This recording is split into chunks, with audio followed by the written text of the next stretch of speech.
Bienvenue au Polysécure, épisode spécial. Je suis accompagné de Alexis. Bonjour. Et on va parler aujourd'hui du rapport que ESET a produit, justement le Threat Report qui a été produit. On n'abordera pas l'ensemble parce qu'il est quand même assez gros, mais on va aborder 5 points qui sont très intéressants de ce rapport-là, dont certains points que ton équipe a eu à travailler dessus. Donc, on va commencer par le Watering Hole, qui est à ma foi malheureusement pas suffisamment traité dans les médias, qu'on devrait justement parler davantage parce qu'il porte des risques très importants, mais en même temps très ciblés, d'où le fait qu'on en parle probablement. Oui, exactement. En fait, le Watering Hole, une attaque de ce type-là, ça s'appelle aussi Strategic Web Compromise. L'idée derrière ce type d'attaque-là, c'est l'attaquant va commencer par prendre le contrôle de différents sites web qui sont susceptibles d'être visités par les victimes, qui sont plutôt par leur cible, leur vraie cible réelle. Et ensuite, ils vont placer du code malveillant sur ces sites web-là et attendre que leur cible s'y connecte. Et à ce moment-là, ils vont tenter une infection pour prendre le contrôle des vraies cibles en bout de ligne. Et ça n'arrive pas très souvent qu'il y en a de ce type d'attaque-là. Et c'est difficile à détecter parce que c'est des attaques qui sont très, très précises. Les attaquants, ils savent exactement qu'ils veulent aller chercher, puis ils vont servir le code malveillant seulement, justement, à leur vraie cible. Donc, ça peut être basé sur l'emplacement géographique, sur le type de navigateur, la langue qui est configurée dans le système et tout ça. Donc, ça passe souvent sous le radar. Et c'est pas moins dangereux parce que, justement, l'attaque commence par des sites web qui sont complètement légitimes. Alors, on entend beaucoup les gens dire « Moi, je suis en sécurité, là, quand je navigue, je vais juste visiter là, des sites propres, hein, mes sites de nouvelles. Je m'en vais pas voir d'autres sites avec peut-être des logiciels piratés ou d'autres trucs. Mais c'est pas vraiment vrai que on est en sécurité seulement si on va sur des sites légitimes. » Oui, effectivement. Puis c'est ça, tout l'intérêt de cette chose-là, c'est effectivement beaucoup plus ciblé, donc pourquoi on en parle beaucoup moins. Ton équipe a travaillé spécifiquement sur un cas, je crois.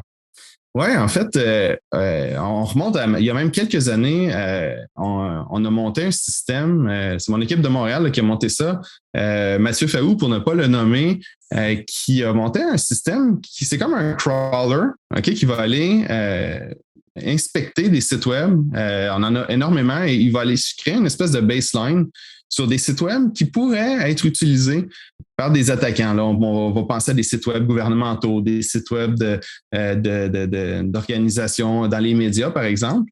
Et on va essayer de détecter si, à un moment précis dans le temps, le contenu du site web a changé d'une façon malveillante ou potentiellement malveillante. Et grâce à ce système-là, on a découvert une campagne assez vaste là, d'attaques par Watering Hole qui visait principalement des gens au Yémen.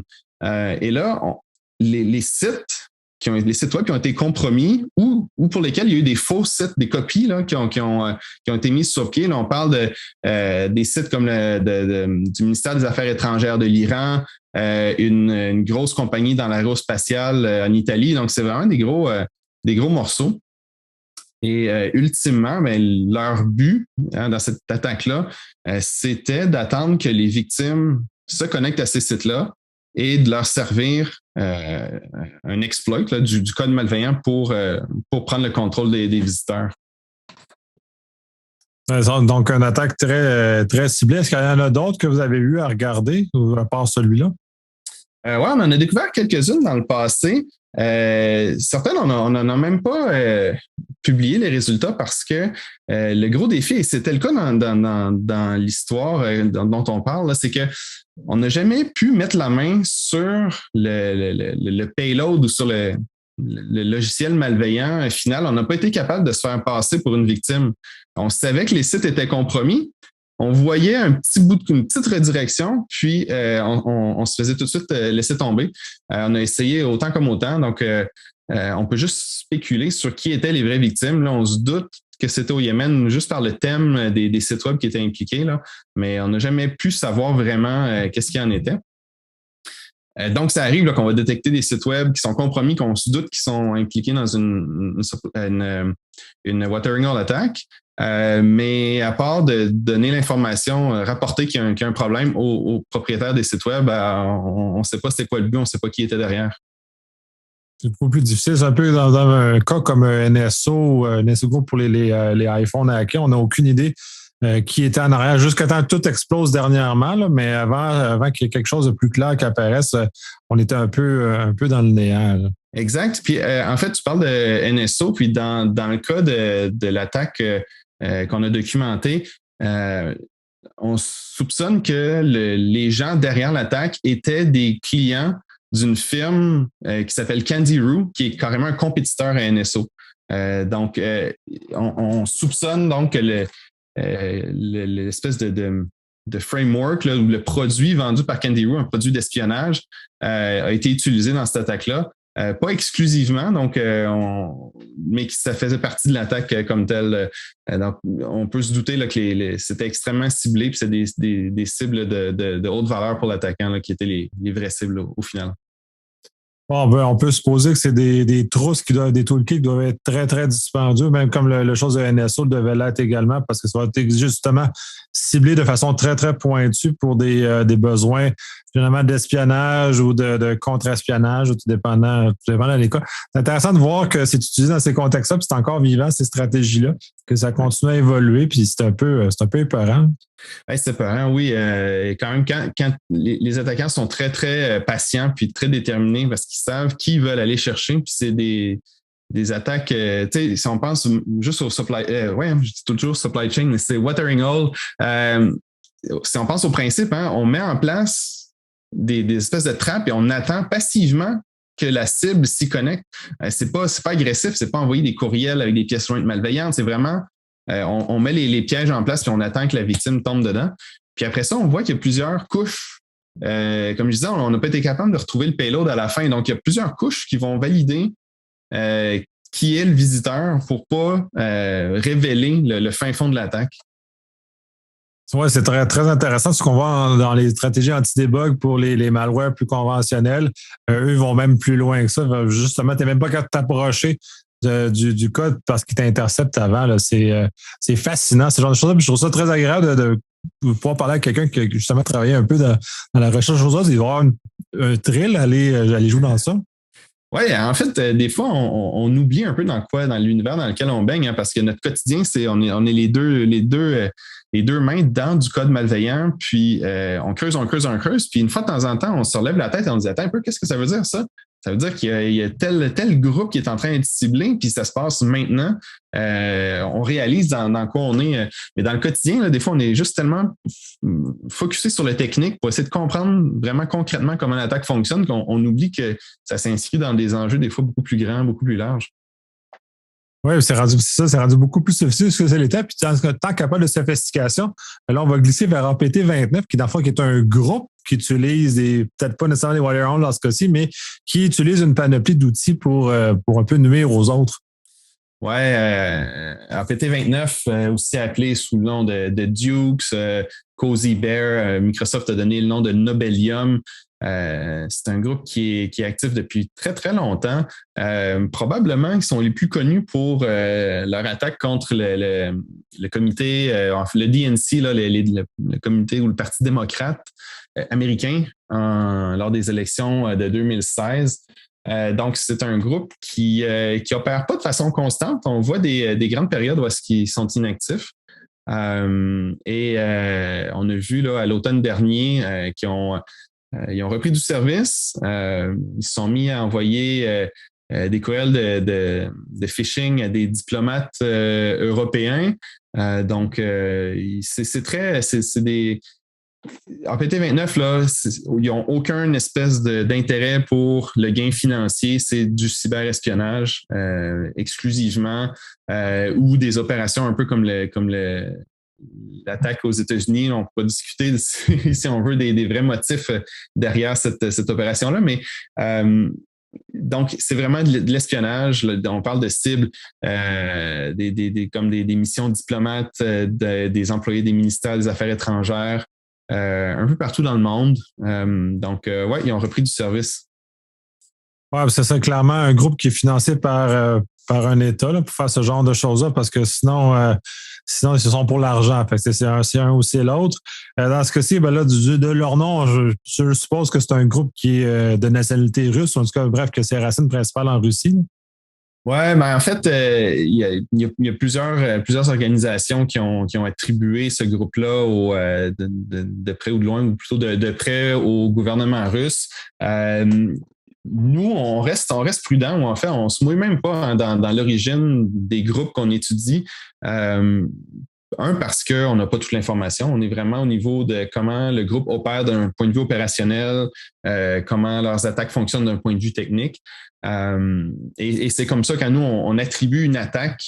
On dit cette attaque-là qu'on vient de détecter, on l'attribue au groupe XYZ parce qu'elle partage des caractéristiques communes à d'autres attaques, puis on les a mis en cluster ensemble. Ensuite, quand on regarde au niveau de ce groupe-là, vient de où, ou est financé ou coordonné par qui, ça, on laisse ça aux autres. C'est principalement les gouvernements qui ont vraiment les moyens de contre-vérifier et de dire ce groupe-là est à la solde d'un pays, mais ça semble être largement accepté que sont liés au gouvernement russe. Est-ce que ça arrive qu'il y a des groupes qui vont s'imiter entre eux autres, dans le fond, qui vont brouiller la piste de qui ils sont, ils vont pointer vers un autre? Ouais, ça s'appelle des false flags. Ça arrive, oui. Je pense que le cas d'école pour des opérations de false flag, c'est une opération qui s'appelle Olympic Destroyer, où est-ce que les attaquants ont fait carrément exprès. Là, c'était même pas subtil. Là. Il y avait mélangé là, des indicateurs ou des techniques utilisées par des 4 ou 5 groupes là, très, très bien connus. Je pense que c'était juste pour troller un peu les chercheurs. Là. Mais c'est quelque chose qui est important à garder en tête, par exemple, parce que tout ce qu'on analyse comme chercheur en logiciel malveillant quand on analyse une attaque ou une intrusion, tout ce qu'on voit, c'est de l'information qui a été contrôlée par l'attaquant. Toutes les traces, c'est l'attaquant qui les a laissées. Il peut les avoir laissées par inadvertance, ça arrive, mais il peut aussi les avoir laissées de façon stratégique pour nous guider dans une certaine direction. Donc, c'est pour ça qu'avant de tirer des conclusions sur c'est qui, comment, pourquoi, le motif et tout, là, moi, en fait, la directive là, dans mon équipe et même dans la compagnie chez ICET, c'est on ne tire pas de conclusion hâtive. Soyons conscients des limites de l'information à laquelle on a accès. On peut décrire les faits, ce qu'on a observé, mais avant de tirer des conclusions fortes, il faut être capable de corroborer l'information de façon indépendante. Puis ça, c'est rarement dans notre mandat. Mais voilà, avec oui, des false flags, là, ça arrive, il y en a. Puis des fois, on le sait, puis des fois, on le sait même pas. Fort probablement. Puis en PT29, as-tu fait d'autres activités que ceux que tu as mentionnés? Récemment, non. En fait, on suspecte ici et là, mais rien de majeur depuis ce temps. Donc, c'est le genre de groupe qui... tu sais, pourquoi on est capable de les suivre à la trace, c'est que leur modus operandi ne change pas de façon drastique entre leurs attaques. Ce qu'on appelle du retooling, là, qui est une opération où est-ce qu'un groupe d'attaquants va tout laisser tomber ses outils, ses logiciels malveillants, puis en refait une nouvelle collection. PT29 ne fait pas ça. C'est très, très coûteux, évidemment. Il faut tout se redéveloppe. Mais quand ça arrive, des fois, on va perdre la trace complètement d'un groupe parce qu'ils ont fait ça. On perd la trace pendant des mois, des fois des années. Puis à un moment donné, on trouve quelque chose. On dit, ils ont laissé un petit détail. Puis là, on est capable de reconnecter les deux ensemble puis de dire, ben voilà, finalement, ils s'étaient juste retoolés puis on reprend le tracking. Donc, on est capable de suivre APT29 quand même relativement bien. Là, puis ils se tiennent tranquilles. Ah, ben là, j'aurais pensé que ces temps-ci, au-delà du rapport de menaces que vous avez produit, qu'il aurait été peut-être un peu plus actif dans les dernières semaines ou derniers mois, là, étant donné leur affiliation. Là, mais ça se peut que justement, par leur affiliation, on les voit justement moins qu'on aurait peut-être dû les voir normalement. Là. Passons à un autre sujet, puis un autre grand sujet, là, c'est le rançongiciel, le ransomware, qui est finalement la plaie et le malheur dans lequel on vit à l'heure actuelle. Vous avez quand même une bonne analyse là-dessus, là, fait que je vais te laisser présenter un peu ce qu'il y en a là. Ouais, ben les rançongiciels, c'est pas nouveau, puis c'est payant pour les attaquants et c'est pas prêt de s'en aller. Hein. Si j'avais te demandé, penses-tu que on a vu une diminution des attaques au rançongiciel? Je pense bien que tu me dirais Non. sûrement pas. Ben, c'est le cas. En fait, dans le fond, nous, on voit, on génère des statistiques à tout régulièrement, là, à chaque fois qu'on fait nos threat reports. Puis, on est capable de comparer entre deux périodes les détections de différentes catégories de logiciels malveillants. Donc, on est capable de voir chez nos clients, est-ce qu'on a vu plus ou moins de détection au niveau des rançons logiciels?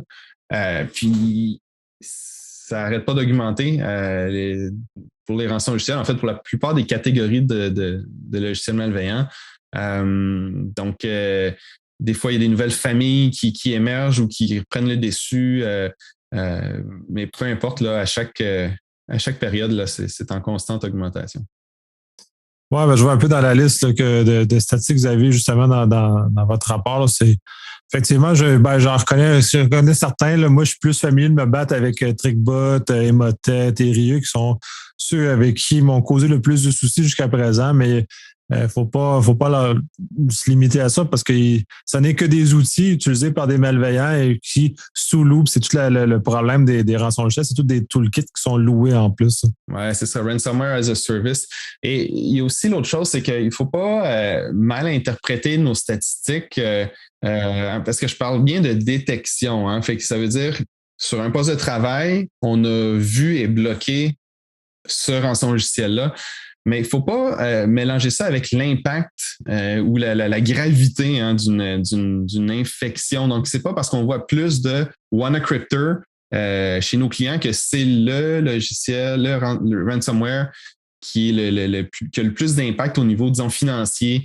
Il y a différents ils ont différents objectifs. Il y en a certains qui vont aller chercher un peu n'importe quoi, n'importe quelle organisation, n'importe quelle personne à la maison, demander des petites rançons. Tu as aussi les groupes qui vont choisir moyenne, grande entreprise, puis ils vont aller demander des millions en rançon. Là.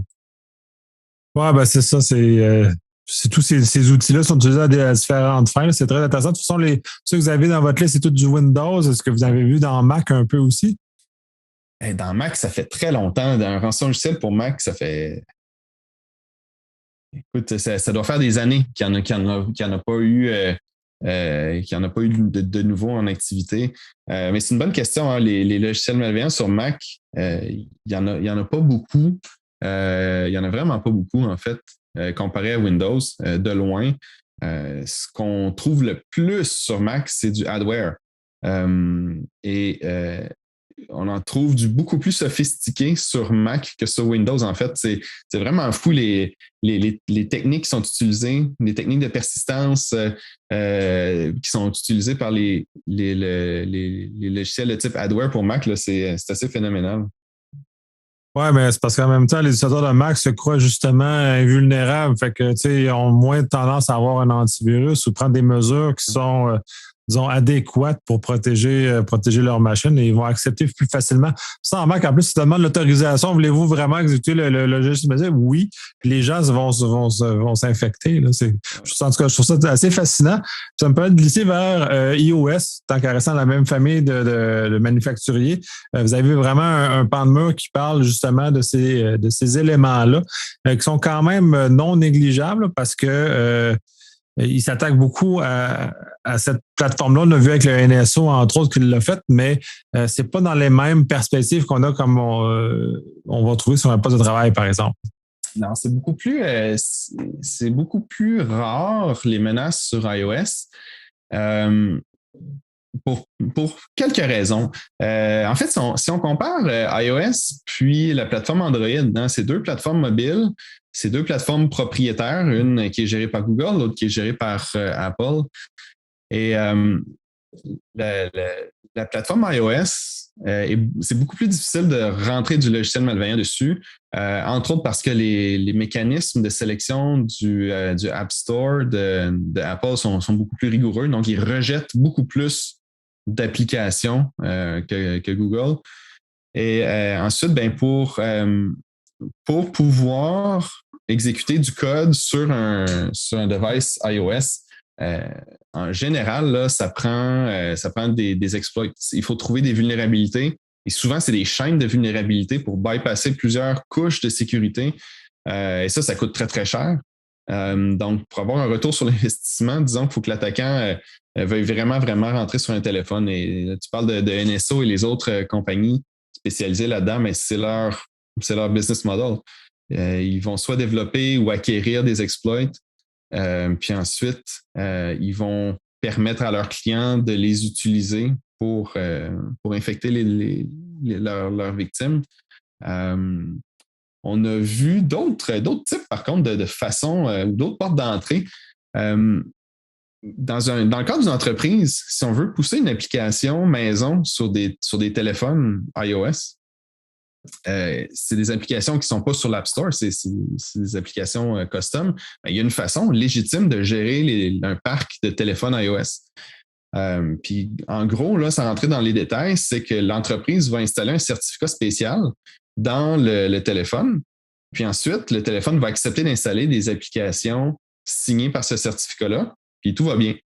Mais là, ce qui arrive, c'est qu'il y a des points de distribution d'applications faites des applications custom. Il y a même des applications piratées. Là, on peut penser, disons, à YouTube, là, une application YouTube modifiée qui permet de télécharger le vidéo. Donc, ce n'est pas permis dans l'application normale. Et donc, ces espèces de points de distribution-là, ils offrent leur certificat, puis les gens l'installent dans leur téléphone, puis après ça, ils peuvent installer les applications. Donc, ça ouvre la porte à installer n'importe quoi, dont du logiciel malveillant. On n'a pas encore vu de cas généralisés qui utilisaient cette technique-là, mais on le surveille parce à mon avis, c'est une question de temps avant que ça arrive. Très intéressant, tu mentionnes ça parce que Apple, en plus, est en débat judiciaire avec plusieurs gouvernements sur ce qu'on appelle le side loading, c'est-à-dire d'être capable de charger des applications à côté de son App Store officiel. Mais en même temps, tu me dis, il y en a effectivement des moyens et sont malheureusement utilisés par des gens qui sont potentiellement malveillants. Donc, un peu, ça donne un peu raison à Apple, en quelque sorte, pour leur modèle d'affaires, peut-être pas à 100% parce qu'on peut débattre un peu de l'idée en arrière de ça. Puis, tant qu'à faire ça, on va basculer à Android, qui est l'autre plateforme mobile, qui a des défis très différents par rapport au iOS, justement, qui est un peu plus souple dans son store et qui est beaucoup plus souple, justement, sur le side loading, sur la capacité des gens de se tirer dans le pied. Voilà, les philosophies s'opposent. La philosophie d'Android, de Google plutôt, c'est d'être très, très ouvert. Il y a moins de restrictions, entre autres, sur des applications qui ont la même fonctionnalité.